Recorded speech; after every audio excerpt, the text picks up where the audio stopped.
Previously on episode 7. I was stumbling up. I wasn't stumbling back.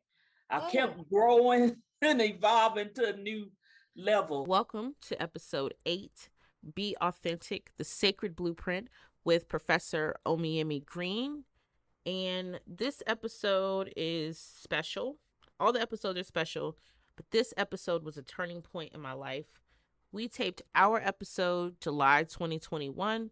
I hope you enjoy. Hey everyone, welcome to the Boosie Teaches podcast. As we say here at Boosie Teaches, in a galaxy of learners, Boosie Teaches lights the way. As our host Tanya Busico says to her students, come on in, relax, we'll be here a while. Let's get started. So this first season is about mentors, influential people in my life, people that are the most successful people that I know, but also the most generous. And today we have none other than Professor Omiyẹmi Green. Professor Green is a director, dramaturg, and interdisciplinary scholar artist. Since the inception of the Theater, Speech, and Dance Department in 1926 and its first Black faculty hire 60 years later, Professor Green is the first Black woman to achieve tenure and early promotion to full professor in theater. She serves as the inaugural executive editor of the Black Theater Review and was former president of the Black Theater Network.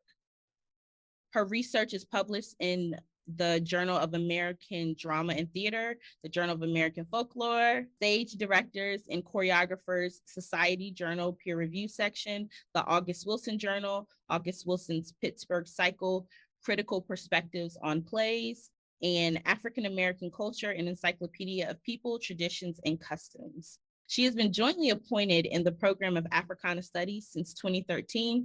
Professor Green is the originator and project director for Sightlines BLM with Cadence Theater Company.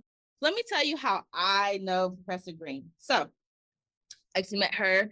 I heard about her before I was working on my MFA in theater pedagogy. I met her through Dr. Joanne Braxton and Noreen Barnes. And what was great about Professor Green and what I was grateful for, first of all, I'd never met anyone from William & Mary, particularly a Black woman who was an artist. Like, I was just coming into my acceptance of being an artist and I just didn't know.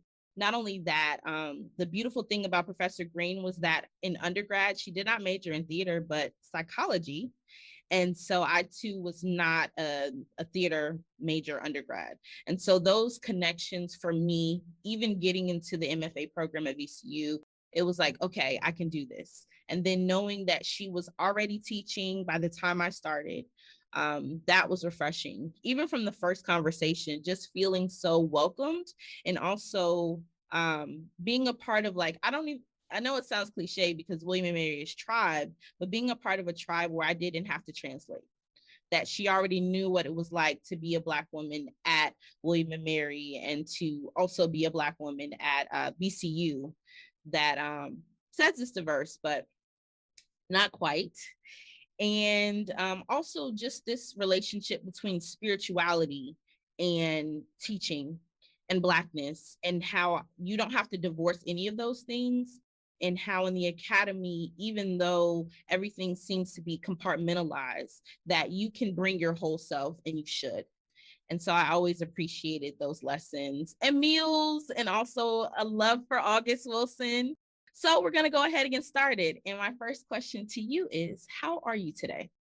Well, it's Monday. So I was in the kitchen earlier with my young person, the youngest in my household, dancing, because Monday is a day for initiating things and putting things in motion, having those conversations that are going to lead to the building of great foundations. It's a money-making day in the tradition. So I tend not to take that attitude that Monday, no, it's money. It's a day to go and get things started. Yes. Were y'all dancing to any particular song? No, I made up a song in my head, about making money because it's money making day. So let's talk a little bit about you as a student. What kind of student were you, either in secondary school, college, or both?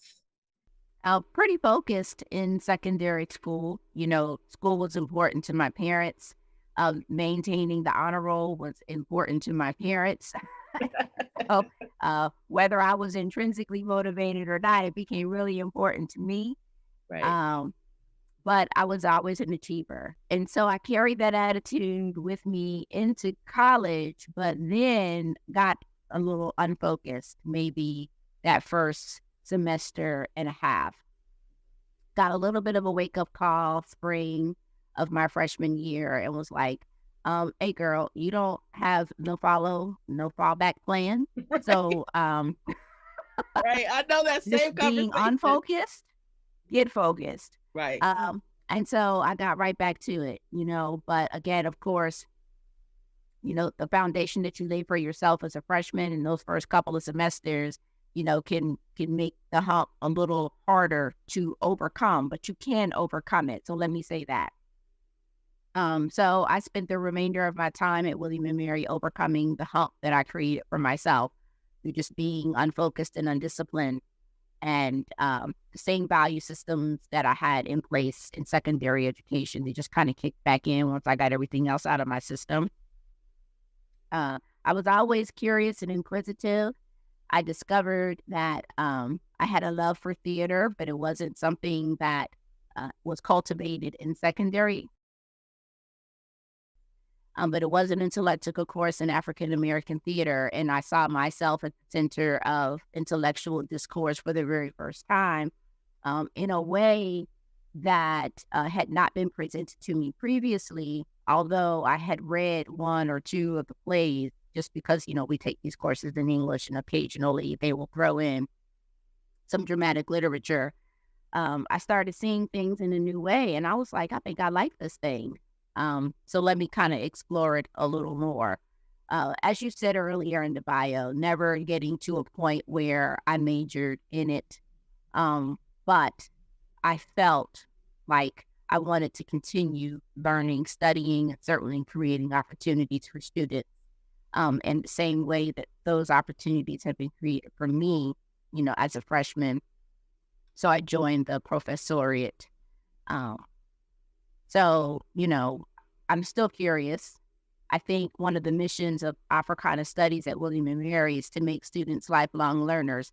But I think in doing that, it brings faculty who could also consider themselves lifelong learners to teach for the program and for the college ultimately. So, that's the kind of student I am, but that's the kind of person I am, right? I love reading. I am a creative by nature. And so I naturally gravitate towards those things that are going to allow me to put little bits and pieces of myself into the world. Thank you. And I have a follow-up to that because you mentioned getting over the hurdle. And I think for so many of us, just in life as we mature, that looks different for different people. How would you say, or what were some strategies or things that you did to really continue to propel yourself over that hump? I don't know if this is a strategy per se, or is it me working through issues in my root chakra? Okay. Because that root chakra is always concerned with stability. And remember, one of the things I said was, hey, girl, you ain't got no fallback plan. Right. So being stable is always a driving force. Anything. Because I am a Ifa Orisha practitioner, I also know that root chakra is very much connected to the energy of Shango, which is, that element that comes through thunder and lightning. And, Shango don't need, as one of my colleague priests has been known to say, no permission to clap. So sometimes Shango will come through and be like, hey, girl, there are these things that need to get done and get to it. So it's a driving, passionate fire that kind of burns within that, if I get in the way of my own humanity much, I get that little, it's hot down there. There are things that you need to get going and put in motion and make happen for yourself because there's other stuff that needs to be achieved. So sometimes it's a latent, I think most times it's a latent, it's an inner knowing, and it's not something that is so clearly identifiable that I can say to somebody else, Right. this is what you should do, you know? Mm-hmm. Mm-hmm. That makes sense. I mean, I think for me, being in ministry and didn't know what it was, but that, like you said, that inner knowing, I can completely agree with that. Having that fire, they're like, oh yeah, I got to do something. I'm wasting money. Or wasting time or energy, abundance. Money looks like multiple things is what I try to tell my students and my clients, and so you're wasting it. Which leads me into my next question. What motivated you, because you're also from Tidewater, what motivated you to leave your home area of Tidewater? Shout out to the 757 for your studies and even for your career. Yeah. Well, I ended up at William and Mary because my mother said that this is where you're going to go. When I went to William and Mary, the goal was to go on to law school and become a lawyer because that was my focus, probably since. And so I applied. I didn't get into William and Mary after the first application. And so I called to find out why and was told your application was incomplete. We didn't receive your transcripts. And so I'm saying to myself, oh, wait a minute, I keep receipts because I paid my guidance counselor to send the transcript. So let me go back to guidance, only to figure out that they had not sent the transcript. So I sent the transcript. They reviewed the application. I was admitted to the Virginia Student Recruitment and Retention Program. It was that summer sort of what has now become PLUS program, and took some early courses, got acclimated to college life, graduated and stayed a fifth year and then graduated because that fifth year at William and Mary was when I took all of these extra theater courses that I felt like I needed to take to just give me a little bit more of a foundation for graduate school. Applied to BCU, got in, and, finished, and then decided that I really was actually going to give this teaching thing a try because I had a couple of situations in grad school that made me feel like, I don't have time for this either. And so, but then I was like, I'm going to do it. I've come this far. I'm getting all kinds of signs from, people that are close to me that this is really the path.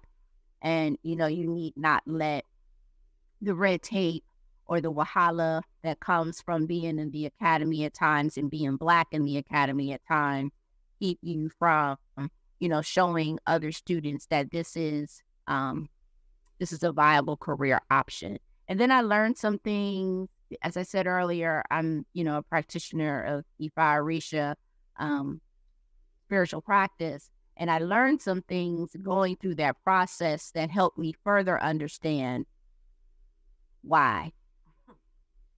But then I left BCU and I was, within a year of graduating, I ended up having my first teaching appointment at Morgan State.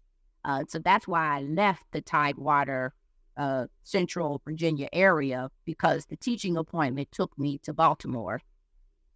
I did that for a year and then applied for a tenure track position because that first position was just a full-time lecturer. And, we get into this thing, you get the tenure track positions. And so the tenure track position opportunity took me to Chicago. And so I ended up going to Chicago State.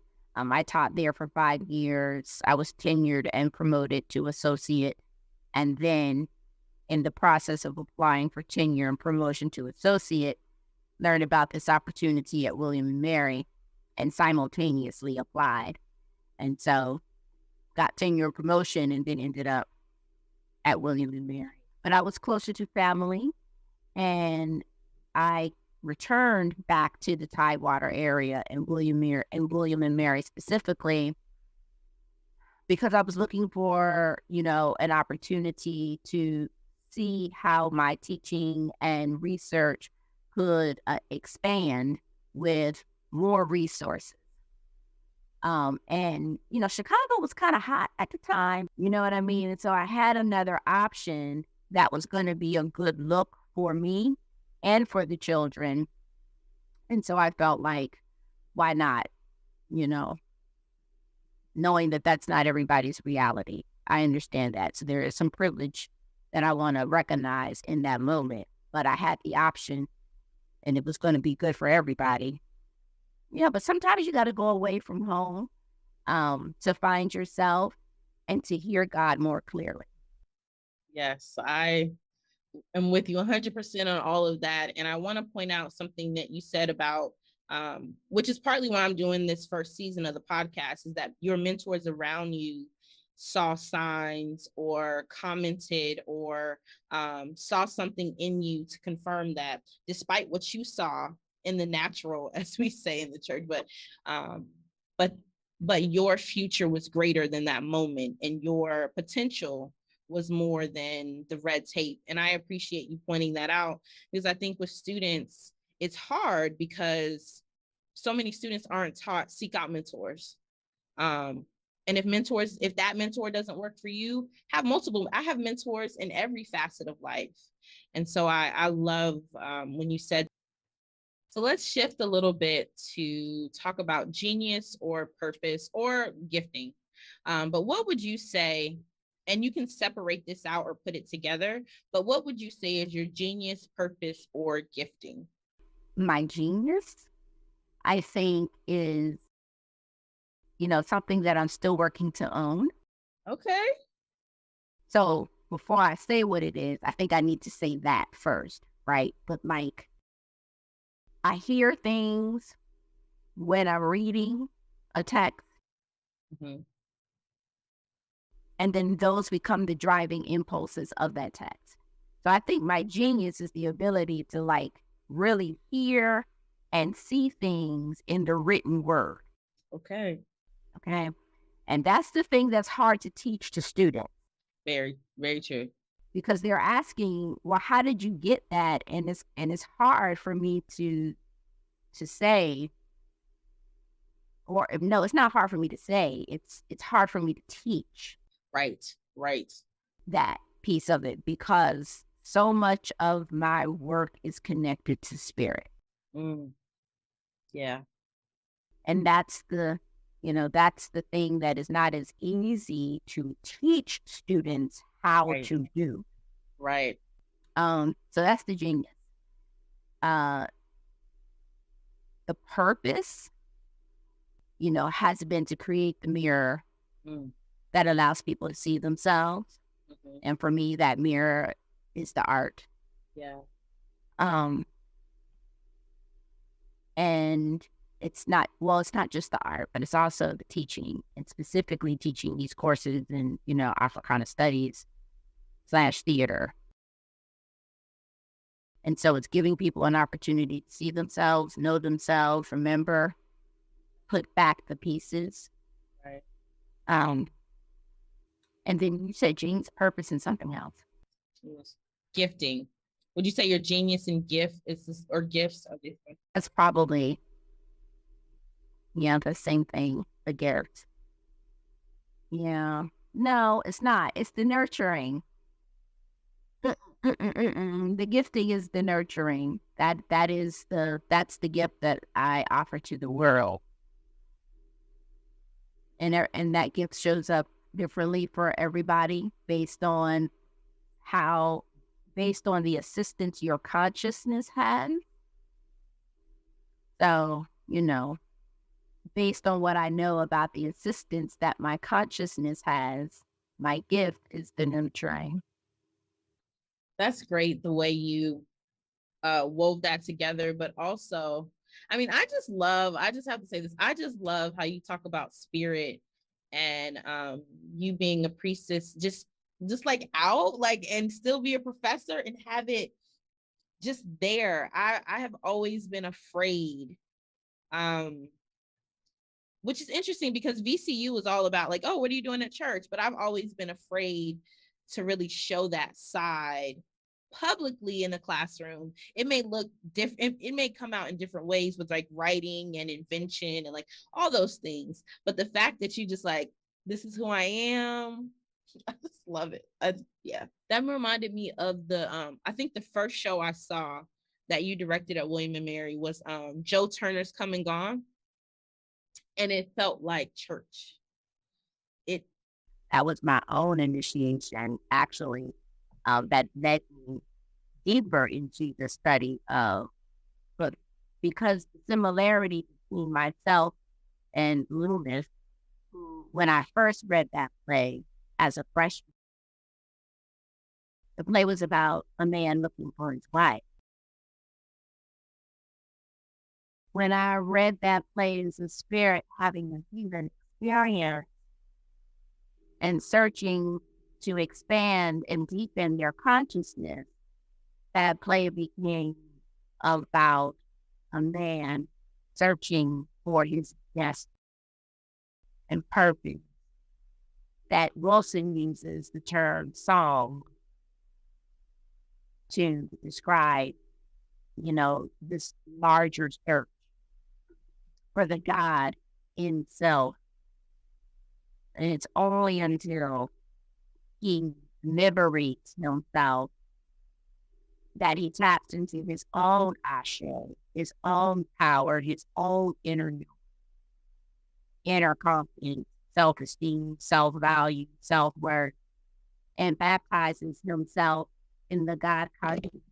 Then he is able to move forward. He is able to, what we say, initiate, crossing back out into the threshold of the world with a different kind of disposition, right? A stronger, more confident one that enables him to face all that the world has to offer. Because the world is going to do what it does. Always. But it's always about how you handle it, how you respond to it. That was 2012. It was fall of 2012 because I was working with two priests on that show in different ways. And not only was I going through my own personal initiation, but things were happening in the lives of students. And I keep saying that I was either going to write about that or, and the further I get away from it, of course, I start losing the details. So I feel like I need to really write it down. This is the work right here, right? It was necessary, not just because it was creating a path for other shows to follow or, teaching students and audience members about August Wilson, but it was how impactful the production was in the lives of those that participated in the work and how it set them up for their own personal initiation, their own consciousness. Yeah, that makes sense because the reason why I asked about 2012 was that is when I applied to the theater program at VCU. Because I graduated from seminary spring. And I remember not being sure. I remember I had already talked to Noreen and, hearing the voices in my head was like, oh, you can't do that. Like, what? You're second generation. Your grandma didn't come from Haiti for you to be an artist. And I remember seeing that show and was like, it just was so powerful. I'm trying to hold it together. I've not cried yet on an episode and I'm trying not to do that. But that's your medicine. And it was Alexis DeVoe who came to William and Mary and told us in our group of Black students who had participated in what was then the first Black main stage production, on campus. That was the opportunity for her to come and tell us that you dishonor the path of your ancestors and, what the opportunities that their path making has created for you when you don't do in your heart what you know that you are supposed to be doing. And so those words spoke to my own consciousness, who, of course, because, we come from the families we come from, they are investing in us to become members of the helping professions, not being an artist ain't one of them. Okay? So they have expectations, yes, but you also know that you have your own path, and you have to show up operating on that path in the way that is connected to the contract that you made with yourself when you came here. And so, yes, your grandmother, your Haitian grandmother actually did endure what she endured so that you could everything that you think you cannot do. Because if you don't, then you actually are dishonoring your own personal contract. And you are also challenging, right, the ability of others to get their blessings or, to fulfill themselves in the way that they need to, because their work was dependent upon you doing your part. So if you don't do it, it's not just you, it's the folks that come after you. See, what I know now, okay, about how path making, and I have to speak in code just because I would have to go back and speak on some other stuff that's going to get us off of the purpose of this podcast. What I know now about path making is that it is not just about creating the path so that you can walk the path. It is also creating the path so that all of those that have to come after you actually have a way to get there. Right. I am tearing up because I don't even know if I'm gonna keep this in. But the other thing that happened in that 2012 was that fall, my grandmother, who's the ancestor, I told her I was going to apply to VCU. And she said that she'd been poor all her life. And that she said, you need to get a job. We were in the nursing home. And I said, Grandma, I'm called to be an artist. I don't know how it's going to work, but I know in my soul that this is the second part of me going to seminary, that I can't go to seminary without finishing at VCU, that I knew that the call to my life was bigger than just preaching behind a pulpit. And I just remember that she said she had been poor, and I promised her, I said, Grandma, I'm going to make it. I don't know how, I don't know what it looks like, but I just knew, and I don't know exactly like how close that was to the show. I would guess the way things go, I probably saw her and then saw the show, but just knowing and seeing that artistry was ministry and that you could make a living from it and that it could work. And that was just so powerful, especially with now how my life is now, trying to go into being an artist full time, just this reality that that you're right. Like on my mom's side, sharecropping grandparents, my grandma was from a sharecropping family, and you're absolutely right. Actually, I think I will keep this in because I think with the first generation of success, with parents that gave the kids everything they never had. I didn't even write this down, but like for you, how do you replenish yourself spiritually when you have just given your all to students? Yeah. So it's the Maxine Waters ideology of reclaiming my time.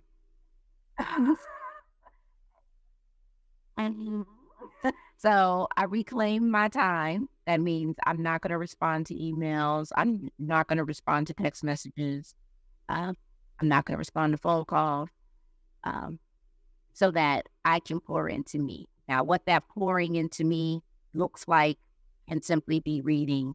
It can simply be and reading, of course, my books on my spiritual practice, and or reading a play. Again, because I hear and see things, right? So doing my art, creating something, it does look like a lot of travel, but that travel also in part, because I am a priest, So 50% of the time is related to that, right? So I'm going to train, or I'm going to do work, for other clients, or to promote my own work. And I would say those things there, reading something, traveling, creating something, of course, going to the beach. I'm a priest of Yemoja. So, you got to go see Big Mama. And sometimes you got to get in the water. I had this beautiful experience of going to present at a conference. It was an international conference. It was at University of the West Indies. I presented my paper and hopped on like a, charter plane and jumped over to Tobago. The water is very different, literally, because the island is, connected, but the water is very different on either side. Hopped over to Tobago, did one of those glass bottom boat tours. And at a certain point, they let you off and into the water. And so I got off the boat and into the water. I cannot swim, first disclaimer. And for a great deal of my life, definitely afraid of being out of control and off of the element that would give me stability, i.e. the ground. So I get in the water and I am floating and bobbing and I'm at peace and I'm not worried about what is in the water and if it's going to bite me. And I'm dancing because I had been taking these Afro-Cuban folkloric dance classes. And one of the dances we do is for the deity Yemoja.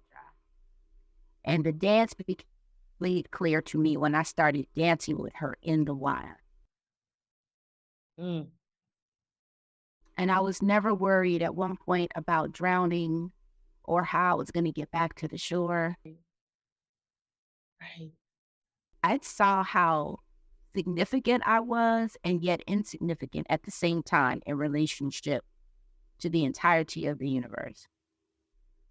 In that moment, that was replenishing. And then I came home and finished writing Dance of the Orchid, which was the piece that premiered at the ASWAT conference in 2019 and has since become a film. But I had to experience what the dolphins experience, what the whales experience in order to do that, right? And I couldn't finish the work before then. That's what self-care looks like. Again, sometimes going away from home, going away from what you think is your stability. Yes. And reconnecting with a different element of nature so that you can feel and hear and listen and experience, that you then can translate into something that becomes meaningful for the rest of the world. And that means you can't be on your phone or responding to emails or accessible to everybody, students, clients, family members included.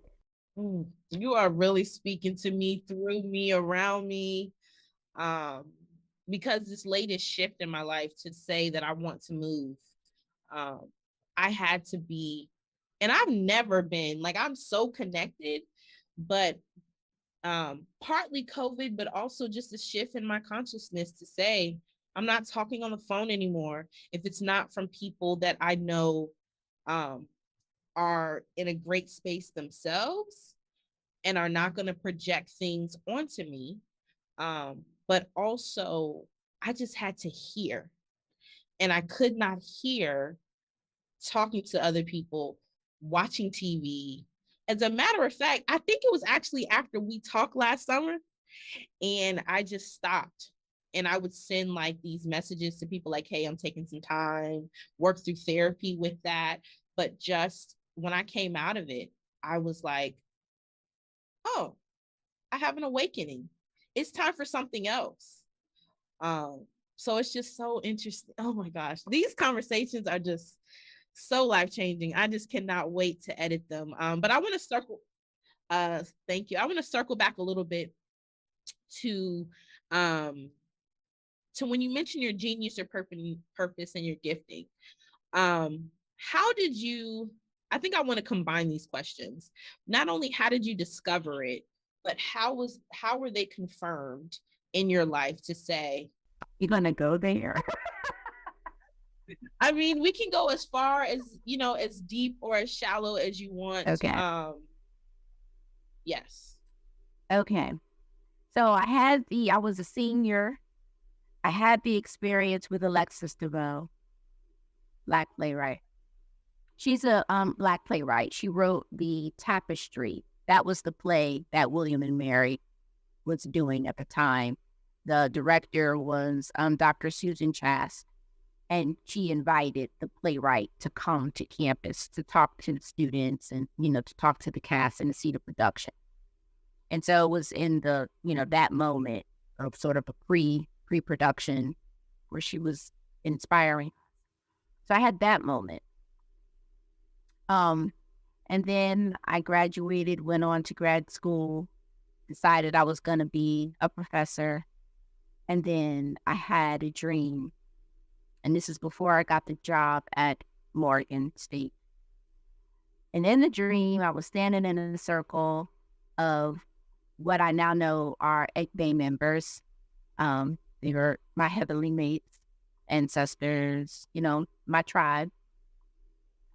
And we were all holding hands, and there was a recitation moving around the circle. And every time it was my turn, I kept fumbling. Like I missed the mark, I missed the line, it was like a break, right? This went on for a little while, and then finally my Egbe was like, Artisha, we are waiting on you, must go now. And I woke up and I said, where am I supposed to go? What am I supposed to be doing?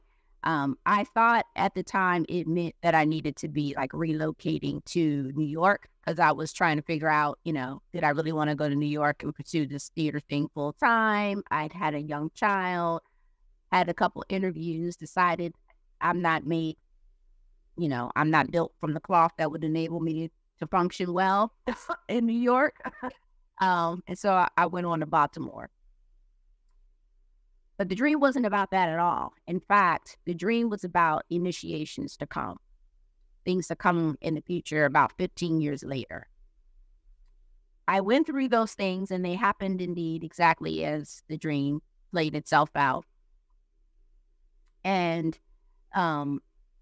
because of those processes of initiation and information that is revealed in those processes, that's how you know that the purpose, the genius, and the gift are confirmed, right? They will affirm, because you have an inner knowing.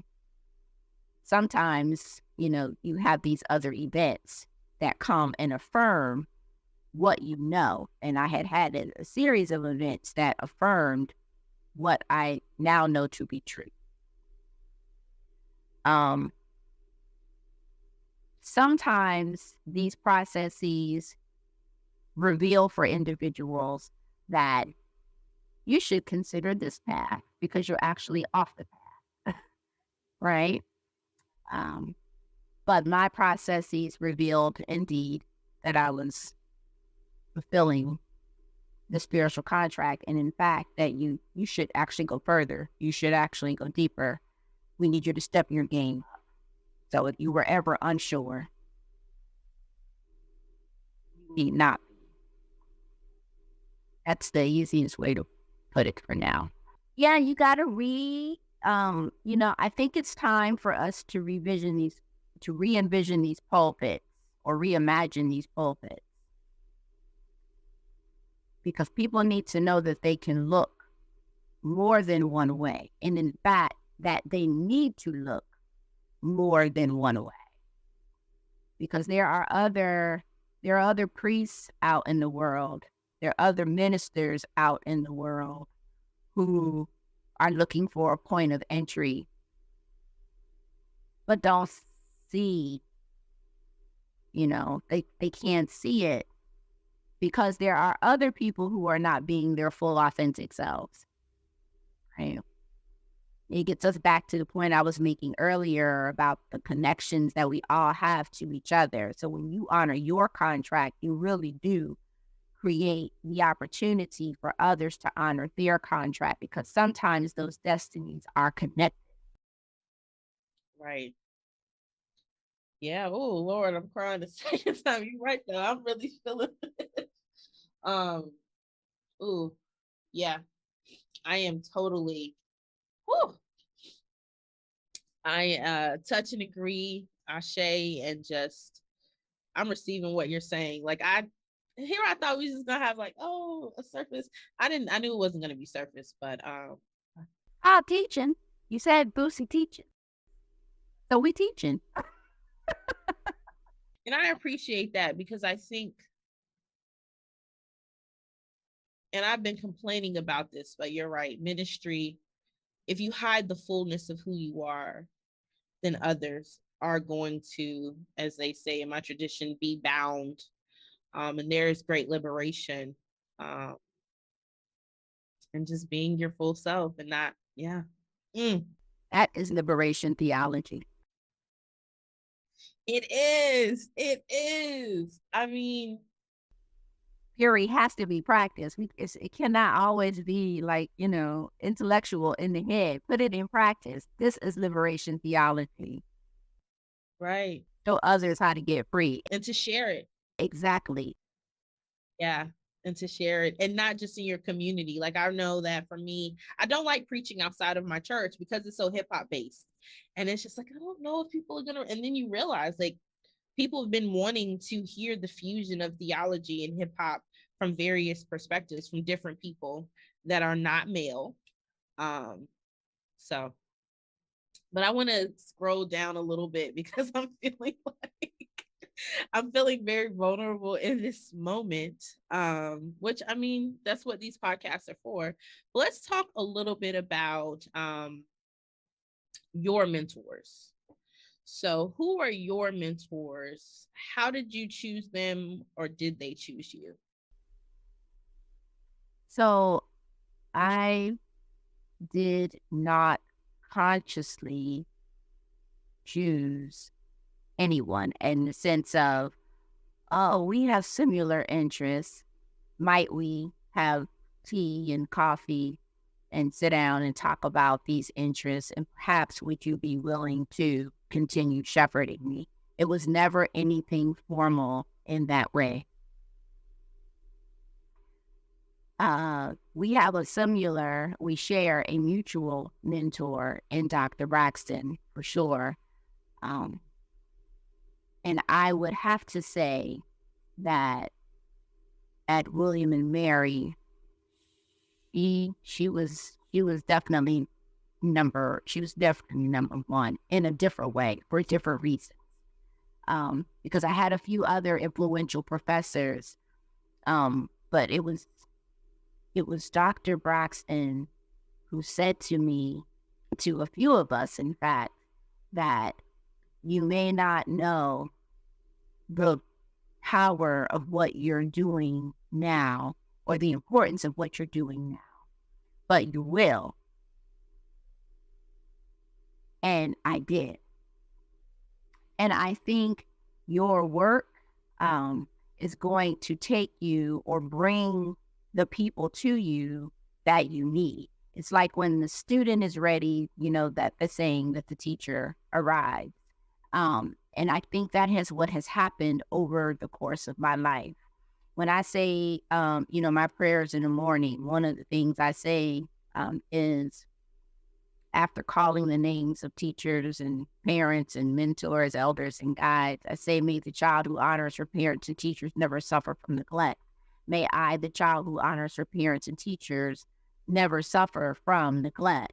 And so, every time I say that, I'm always forging a bond between myself and the parents, the elders, and the teachers, that I need, that are going to, continue lifting me up and pouring into me and teaching me and guiding me so that I can in turn do those things for others, to come. So So the mentors and the teachers that I have, Dr. Braxton being one of them, have all arrived in that way. We may have encountered each other because of the formality of a class, and I happened to be in a class of hers, did not do well in that class at all, but that's not what I was supposed to get from that encounter, right? I got many things from that encounter, and it wasn't what she was teaching.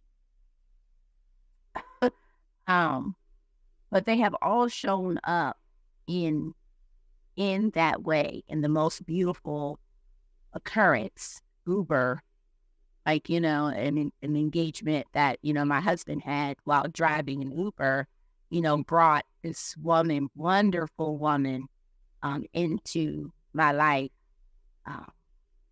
A professional organization that needed some assistance that, I provided for the interim, brought another wonderful woman into my life, each of them just pouring, bits and jewels, little things. And sometimes it's for a season, and sometimes it's for a lifetime, but it's always what I need when I need it. So not all of my mentors and guides are academicians. In fact, most of them are not in the academy. And it's in part because I think that what these individuals give to me help me sustain myself in the academy. And then sometimes I feel like the academy has a way of, particularly for Black faculty, breaking them down in ways that make them reticent or unable to be the mentors that younger Black faculty may need. And that's if they are working in these predominantly white contexts. I'm coming to really believe that so many of our senior Black colleagues working in these predominantly white contexts are so battered and bruised and traumatized by what they have had to endure.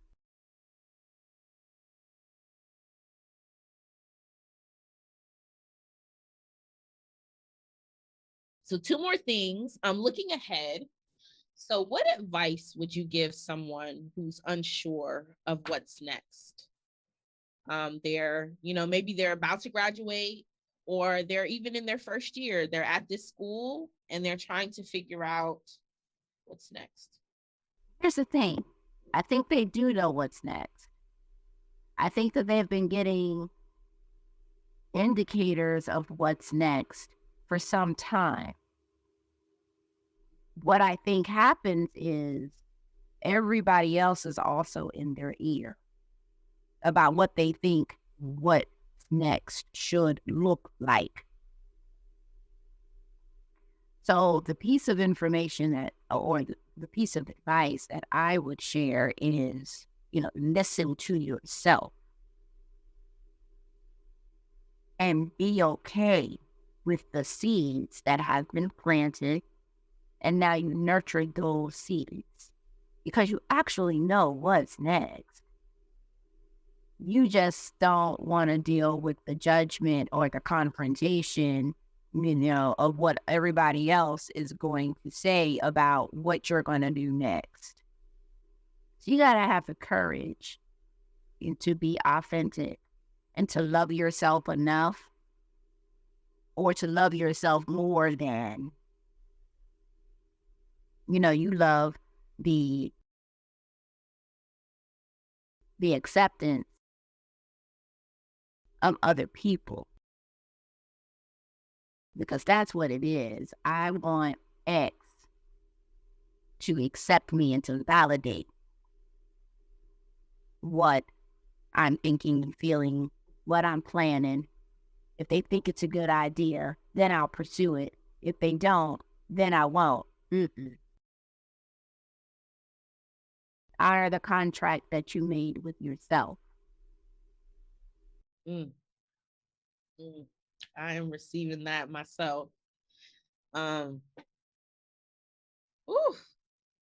This has been a great conversation. And so we had the fun section. And I love hip hop. I should have brought my teeth. I left my gold teeth at home. But so for those of us who are not familiar, this is a fun part of every every episode. So in hip hop, we ask people, this is like a calling card. Who's your top 5 dead or alive? And so to you, who's in your top 5 dead or alive in no particular order for hip hop artists? Mary J. Blige. I like Faith Evans. I like Jay-Z. Wu-Tang Clan, they're number 1. And 3 6 Mafia. What? I know. I just watched an interview with Juicy J recently. So I like to go to, and every time I do this, I just do random. Not random. I do different people for different reasons. So for me, I love Jay-Z. I love Cardi B. I love the brashness of Meg Thee Stallion. As far as down south artists, I don't really care for his music like that, but his storytelling to me is phenomenal. Actually, I'll do 2. I'm gonna do I'll put them together, UGK, and then Scarface, Brad Jordan. And so those are my top 5 today. But before we go, do you have any parting words before we end our episode? That probably depends on the question. I don't know. Be authentic. I'm really contemplative right now about this being Black in the Academy